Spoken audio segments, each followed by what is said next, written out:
r/ProRevenge. They want my money. Oops. Story by BenignReaver. Enjoy. This isn't my story, but is the story of a departed uncle, Rip Hodge. Backstory. In World War II, my Uncle Hodge was an engineer with the RAF.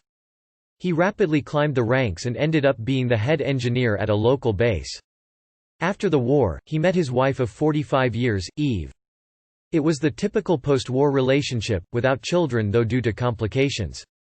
He quickly found a job at our village coal mine, known locally as the Pit. He went from engineer to foreman very quickly. The man had a knack for leadership, that's for sure. He and Eve, some of his RAF buddies and his sister, my grandmother, often went to Spain for holidays, at least once per year before they all retired, after that, whenever they felt like it. The family. The unfortunate truth is that family isn't always nice. My grandmother was his only surviving direct family. Eve, on the other hand, had a large family. Very large. The trouble with large families is that often there's a few bad eggs. In this case, it was quicker to count the good ones. As Hodge would put it, the trouble with eggs is, you can only tell the good ones by spinning them quick, or dunking them in water. I don't fancy going to prison. More often than not, Eve's family would drop by and ask to borrow money. Not from Eve, she had none. Hodge had always been industrious, saving as much as he could and only really spending what he had to, other than the holidays of course. The incident. When I hit 18 legal drinking age in the UK, he took me for my first beer, as my dad worked nights and had to sleep. He didn't drink, which was uncommon for him, as he was a regular at the working men's club we were in. Me, Hodge, how come you're not drinking?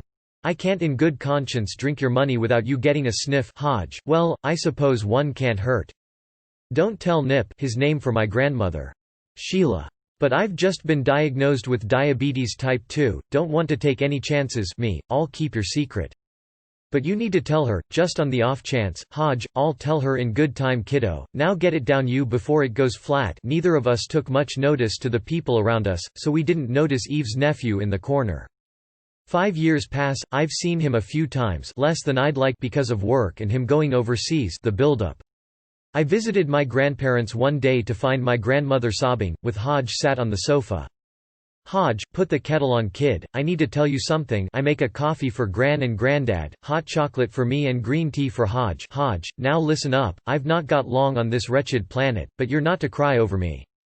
I've been diagnosed with late-stage cancer, and couldn't be f***ing happier to be leaving. To Gran, sorry Nip, I know you don't want to hear this but it has to be said.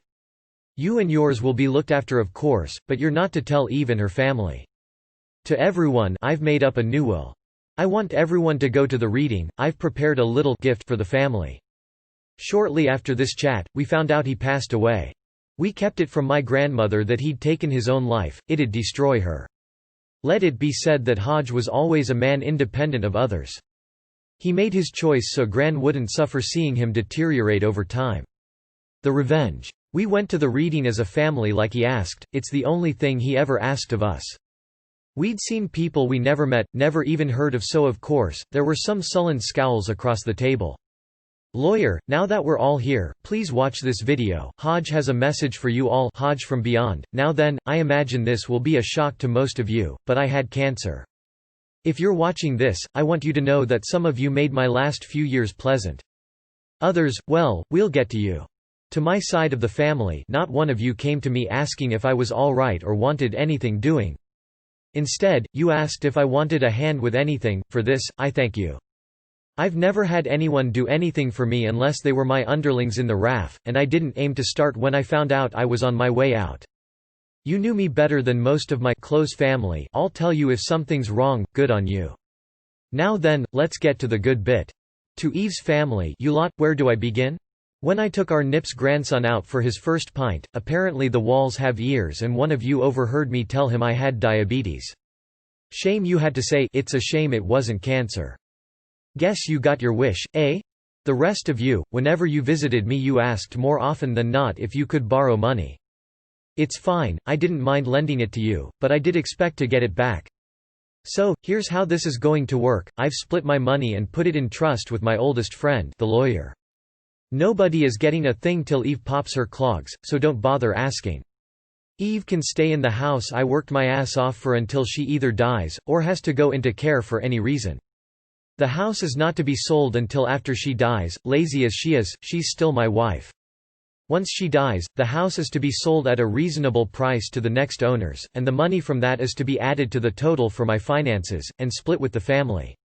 Eve's is her own and she can do with it what she wants, other than add it to my total. Lawyer has been left instructions on this.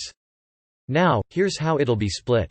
If you've borrowed money from me and paid it back, you'll get a fair share based on your age at the time of my death. If you haven't repaid the money you borrowed, you'll still get a cut, minus what you owe me.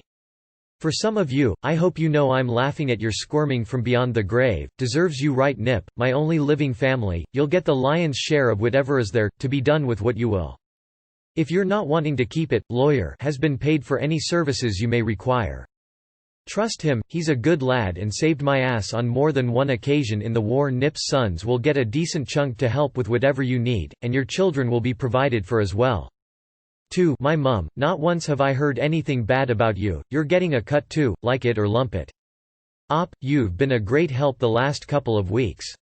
I called you unfairly at 3 a.m. to help me out of the bath after finally giving up getting myself out, sorry you had to see that. You didn't have to help the next day with the decorating either. If you weren't already on your career path, you'd make a fine tradesman. You will receive a cut to be determined by the near future's events, use it how you will. To the rest of you, I'm utterly f***ing disgusted to have known you.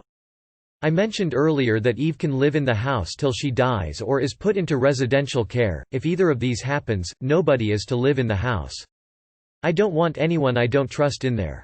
Now quit your crying and go about your lives. Hodge, as you can imagine, people kicked up a stink about this. We nodded to the lawyer and left. Shortly after the funeral, Eve went into a retirement home with her own money. Hodges was locked up as per his request. She had more than enough to keep her afloat for many more years. A couple of months down the line, we all got called back to the lawyer's office, a little bemused. Again, we're directed to watch a video. Hodge, I'm not surprised that this video has been played, some of you just don't follow orders. If you're watching this, it means that someone I don't trust was found to be living in my house. I don't give a f*** who it is. Lawyer has instructions of what to do next. But for the sake of his voice and sanity, whoever was found in the house against my wishes is now stricken from the will entirely. If the others feel they want to share their money with you, that's their loss, you'll not get a penny from me.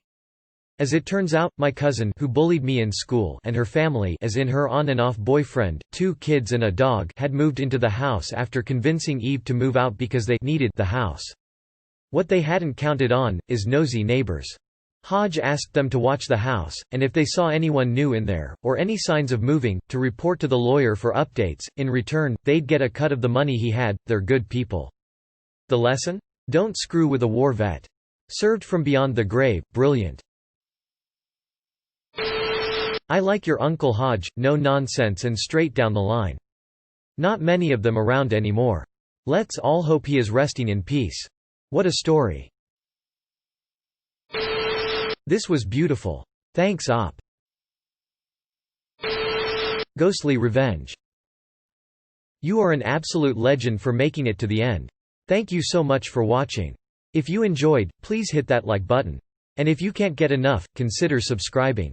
See you around.